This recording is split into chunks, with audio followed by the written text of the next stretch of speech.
ओम शांति। आज 31 अक्टूबर 2025 के बाबा के अनमोल मधुर महावाक्य सुनेंगे। और आज विशेष दिन है, जबकि अव्यक्त बाप दादा के साथ सभी अव्यक्त रूप से मिलन मनाएंगे। आज बाबा हम बच्चों को टाइटल देते हैं कि तुम बच्चे स्पिरिचुअल रूहानी इनकॉग्निटो सैल्वेशन आर्मी हो। तुम्हें सबकी नैया को सैल्वेज करना है, अर्थात पार लगाना है। बाबा कहते जैसे रण प्रदेश में जब जाते हैं तो कोई मृग होता है, उनको प्यास लगती है, दूर से देखता है रेती चमक रही है, दौड़ दौड़ के वहां जाता है और वहां जब देखता है दलदल है, उस दलदल में पानी पीने जाने से फंस जाता है। इसी तरह बाबा कहते जैसे कई बार बड़े बड़े जहाज भी, शिप भी जब किनारे लगते हैं तो उन्हें पता नहीं होता है वहां दलदल है, तो उस मिट्टी में फंस जाते हैं। फिर सैल्वेशन आर्मी को बुलाना पड़ता है। मनुष्य मनुष्य की ही मदद करते हैं और उनको बाहर निकालते हैं। ठीक इसी तरह बाबा कहते हैं इस समय हर एक आत्मा के नैया दलदल में फंसी हुई है, तो तुम स्पिरिचुअल रूहानी सैल्वेशन आर्मी उनको सैल्वेज करते हो, उनकी नैया को पार लगाते हो, उनको इस दुख की दुनिया से ले जाकर के सुख की दुनिया में पहुंचाते हो। बाबा कहते भले वो गाते हैं परमपिता परमात्मा के लिए कि हे प्रभु आकर मेरी नैया पार लगाओ, लेकिन उस पारलौकिक बाप को जानते नहीं। लौकिक बाप के होते हुए भी पारलौकिक बाप को याद करते, परंतु उसको जानते नहीं है। तो बाबा कहे तुम बच्चे यथार्थ रीति जानते हो कि बाप कैसे आकर के हम सब आत्माओं की नैया को पार लगाते हैं, अर्थात इस विषय वैतरणी नदी से क्षीर सागर में ले जाते हैं। तो सुनते हैं आज के बाबा के अनमोल मधुर महावाक्य। ओम शांति। मीठे बच्चे, तुम हो स्पिरिचुअल रूहानी इनकॉग्निटो सैल्वेशन आर्मी। तुम्हें सारी दुनिया को सैल्वेज करना है, डूबे हुए बेड़े को पार लगाना है। आज की मुरली से प्रश्न है, संगम पर बाप कौन सी यूनिवर्सिटी खोलते हैं जो सारे कल्प में नहीं होती?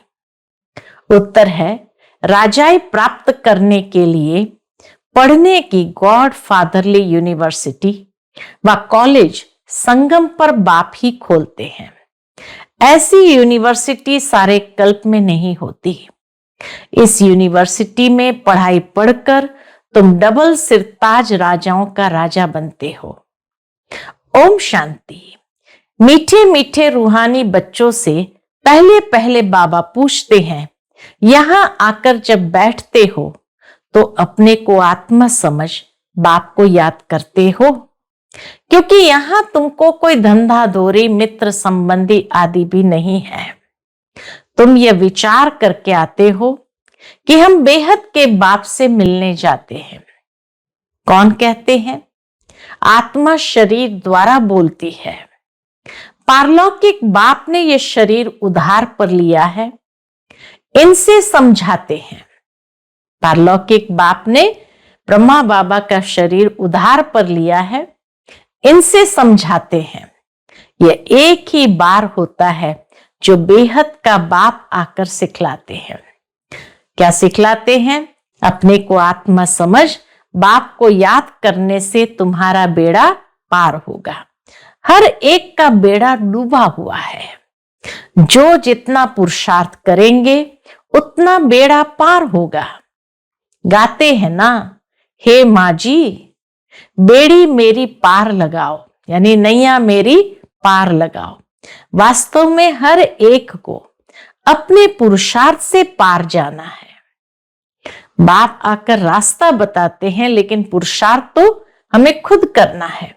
जैसे तैरना सिखलाते हैं, फिर सीख जाते हैं तो आप ही तैरते हैं। वह सब है जिस्मानी बातें, यह है रूहानी बातें। तुम जानते हो आत्मा अभी कीचड़ के डुबन में फंस गई है, यानी दलदल में फंस गई है। इस पर हिरण का भी मिसाल देते हैं। पानी समझ जाते हैं परंतु वो होती है कीचड़, तो उसमें फंस पड़ते हैं।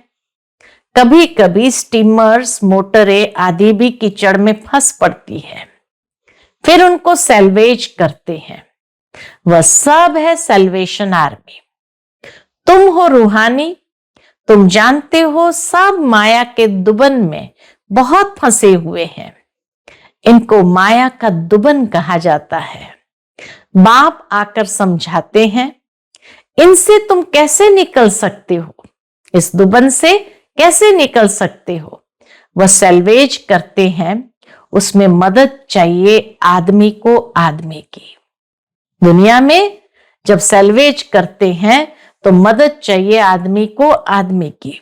यहां तो फिर आत्मा जाकर दुबन में फंसी है, तो आत्मा को मदद करना है। बाप रास्ता बताते हैं, इनसे हम कैसे निकल सकते हैं, इस दुबन से, 5 विकारों के दलदल से हम कैसे निकल सकते हैं। फिर दूसरों को भी रास्ता बता सकते हो। अपने को और दूसरों को रास्ता बताना है कि तुम्हारी नैया इस विषय सागर से क्षीर सागर में कैसे जाए।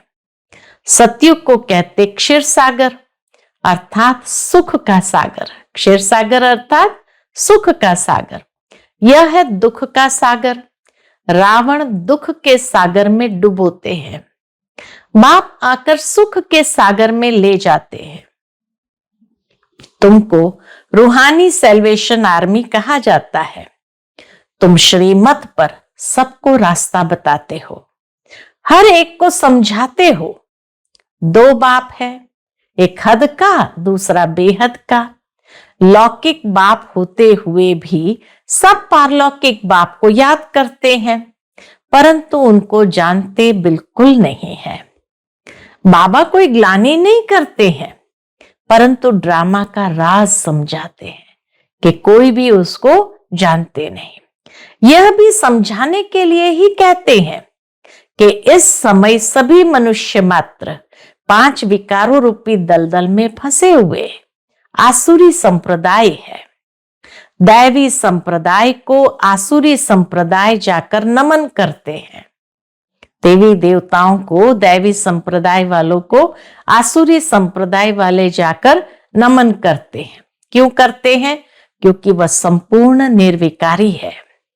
सन्यासियों को नमन करते हैं, वह भी घर बार छोड़कर जाते हैं, पवित्र रहते हैं।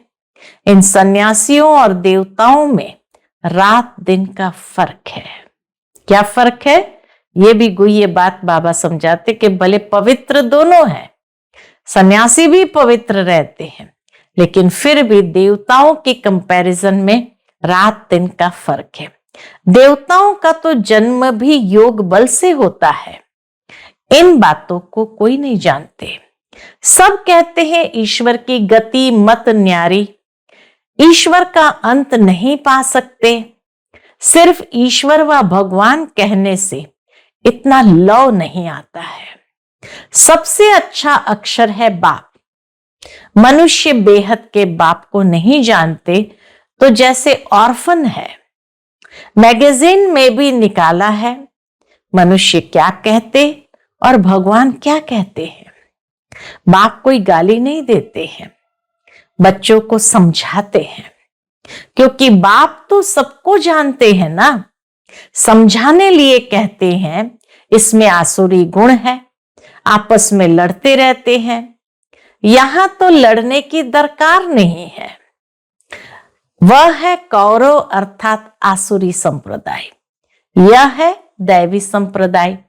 बाप समझाते हैं, मनुष्य को मुक्ति व जीवन मुक्ति के लिए राजयोग सिखलाए, ये हो नहीं सकता।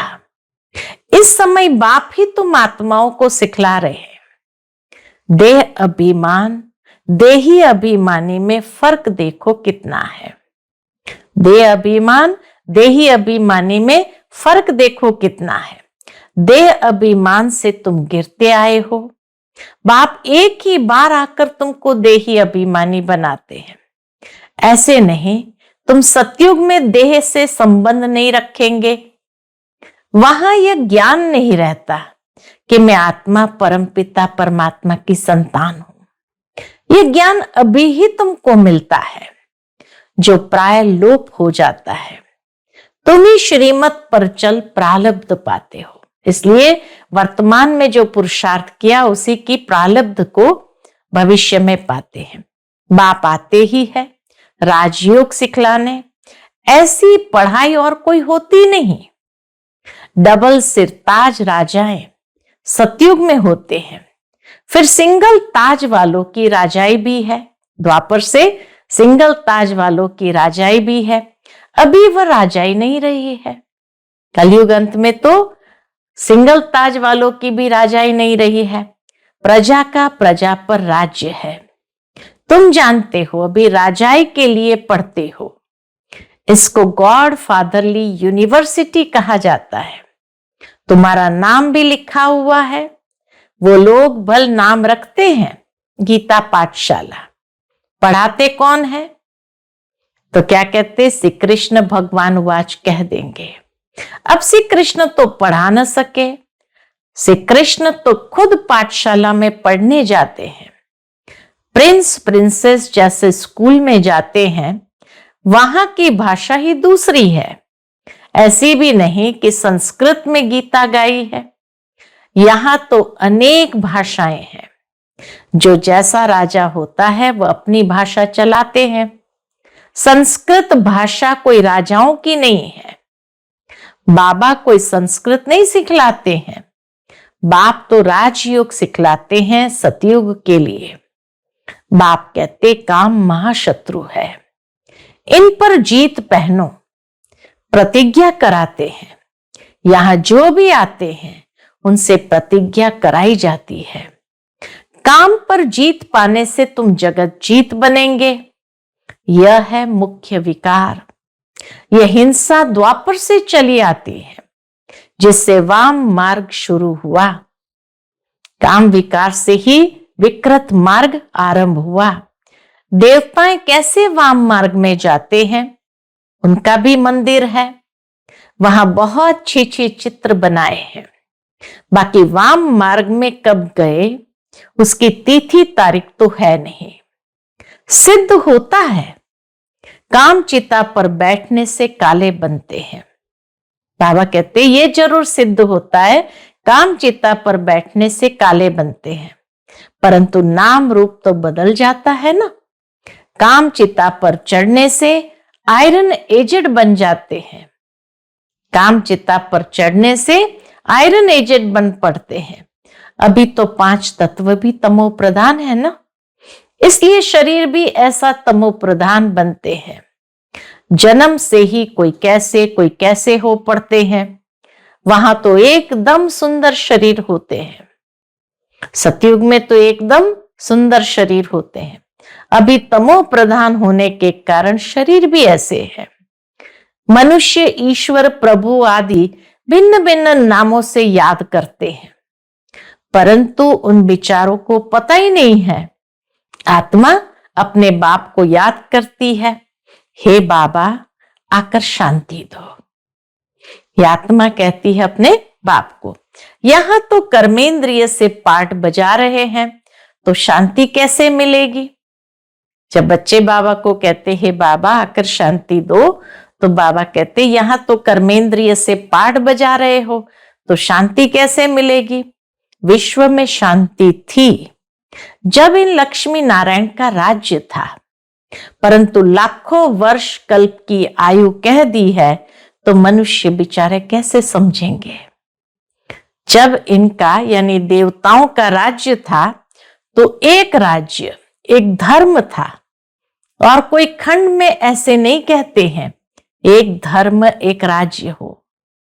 यहां आत्मा मांगती है एक राज्य हो। तुम्हारी आत्मा जानती है अब हम एक राज्य स्थापन कर रहे हैं। वहां सारे विश्व के मालिक हम रहेंगे।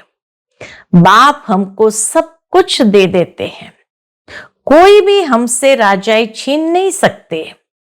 हम सारे विश्व के मालिक बन जाते हैं। विश्व में कोई सूक्ष्म वतन मूल वतन नहीं आता है, सारे विश्व के मालिक बनते हैं। तो विश्व में सूक्ष्म वतन मूल वतन नहीं आता है। यह सृष्टि का चक्र यहां ही फिरता रहता है। इसको बाप जो रचयिता है वही जानते हैं। इस सृष्टि चक्र को कोई मनुष्य नहीं जानते हैं।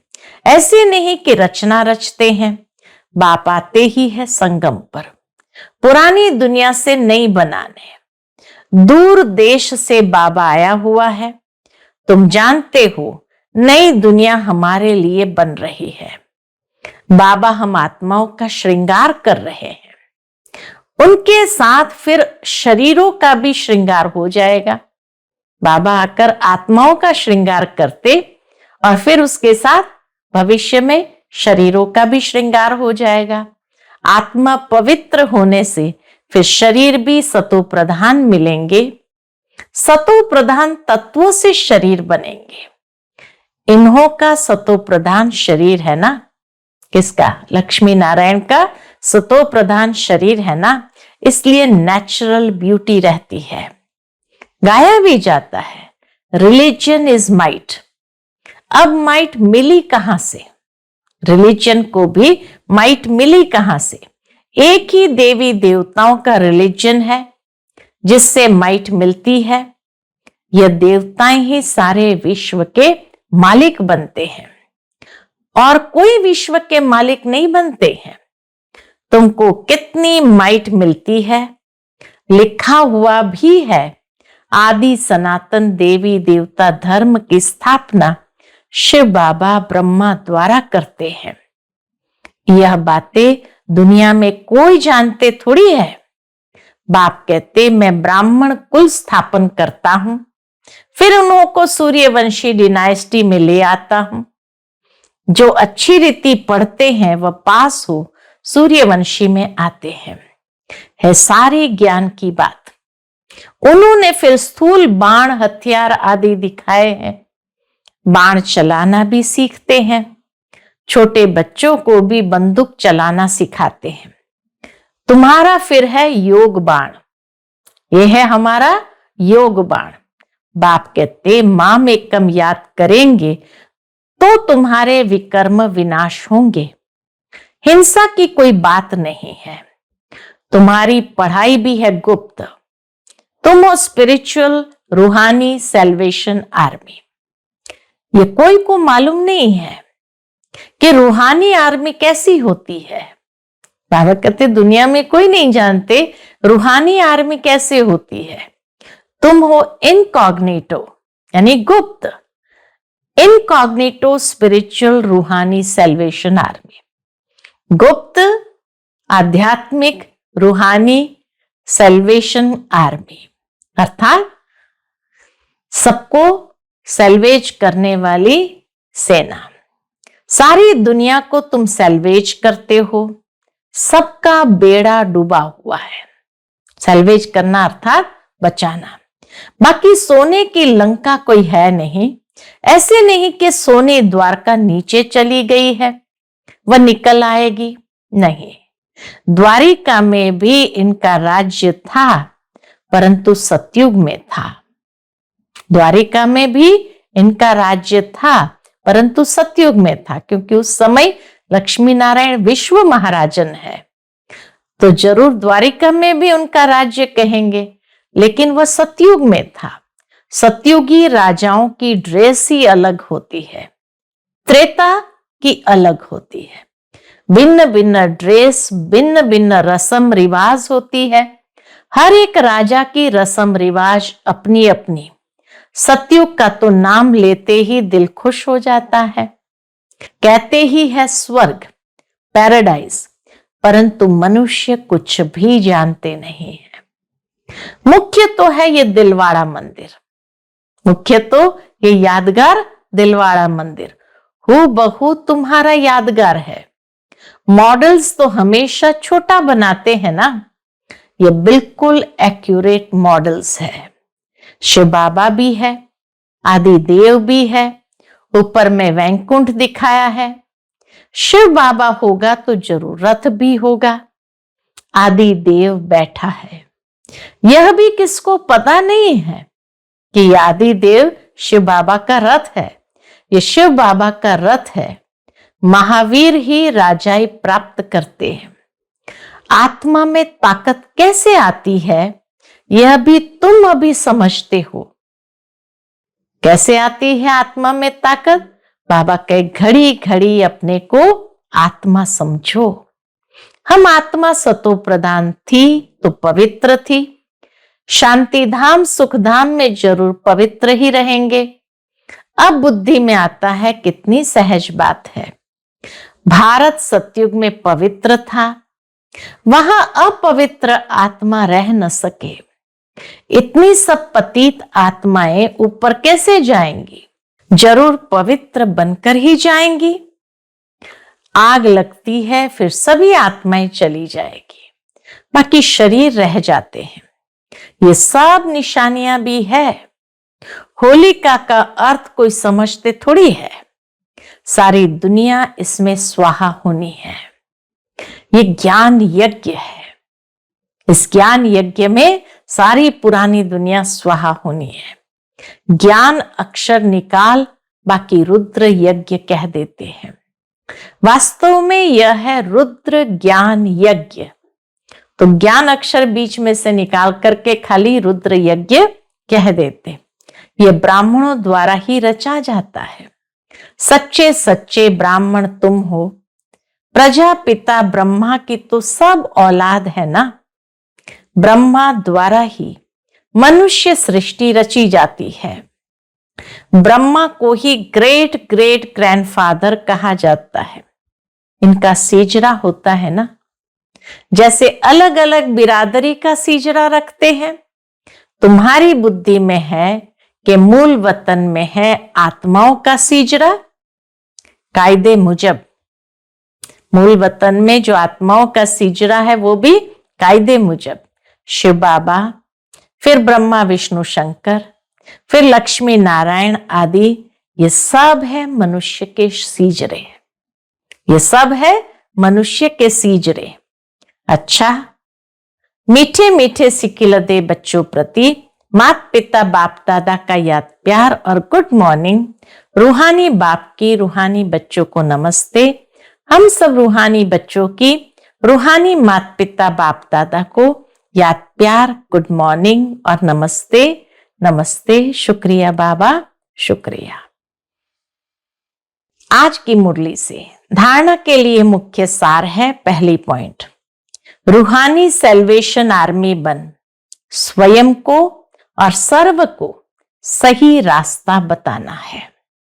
सारी दुनिया को विषय सागर से सेल्वेज करने के लिए बाप का पूरा पूरा मददगार बनना है।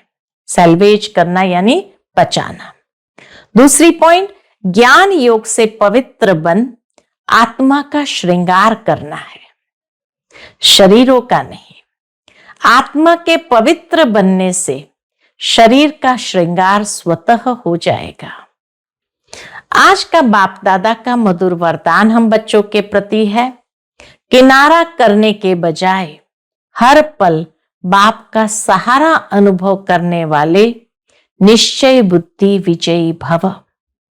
किनारा करने के बजाय हर पल बाप का सहारा अनुभव करने वाले निश्चय बुद्धि विजयी भव। विजयी भव की वरदानी आत्मा हर पल स्वयं को सहारे के नीचे अनुभव करती है। उनके मन में संकल्प मात्र भी बेसहारे का व अकेलेपन का अनुभव नहीं होता। उनके मन में संकल्प मात्र भी बेसहारे व अकेलेपन का अनुभव नहीं होता। कभी उदासी या अल्पकाल के हद के वैराग्य नहीं आता। वे कभी किसी कार्य से, समस्या से, व्यक्ति से किनारा नहीं करते, लेकिन हर कर्म करते हुए, सामना करते हुए, सहयोगी बनते हुए बेहद की वैराग्य वृत्ति में रहते हैं। कौन? विजयी भव की वरदानी आत्मा। कभी किसी कार्य से, समस्या से, व्यक्ति से किनारा नहीं करते, लेकिन हर कर्म करते हुए, सामना करते हुए, सहयोगी बनते हुए बेहद की वैराग्य वृत्ति में रहते हैं। आज का स्लोगन है, एक बाप की कंपनी में रहो और बाप को ही अपना कंपेनियन बनाओ। एक बाप की कंपनी में रहो और बाप को ही अपना कंपेनियन बनाओ। आज का अव्यक्त इशारा, स्वयं और सर्व के प्रति मनसा द्वारा योग की शक्तियों का प्रयोग करो। उसके अंतर्गत दिव्य बुद्धि रूपी विमान द्वारा सबसे ऊंची चोटी की स्थिति में स्थित हो, अव्यक्त वतनवासी बन विश्व की सर्व आत्माओं के प्रति शुभ भावना और श्रेष्ठ कामना के सहयोग की लहर फैलाओ। योग के प्रयोग द्वारा दुखी अशांत आत्माओं को शांति और शक्ति की सकाश दो। योग के प्रयोग द्वारा दुखी अशांत आत्माओं को शांति और शक्ति की सकाश दो। अच्छा, ओम शांति।